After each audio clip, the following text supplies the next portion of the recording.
গত 10 বছরে 2 দফায় দিল্লির মসনদে থাকার সময় যা দেখতে হয়নি প্রধানমন্ত্রী নরেন্দ্র মোদীকে, এবার সেই কঠিন বাস্তবতার মুখোমুখি হতে হবে তাকে।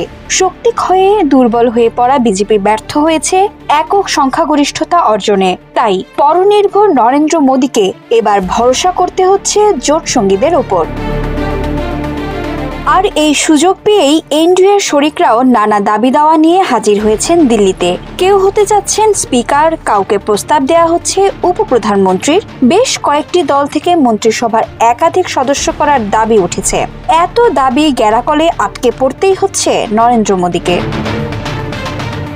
তবে অনেক দাবি মানা কঠিন হয়ে যাচ্ছে বিজেপি নেতৃত্বের। তারপরও কাউকে ফেরাতেও পারছেন না। বিশেষ করে অন্ধ্রপ্রদেশের চন্দ্রবাবু নাইডু ও বিহারের নীতিশ কুমারকে কোনোভাবেই ছাড়ার উপায় নেই বিজেপির, কারণ তারা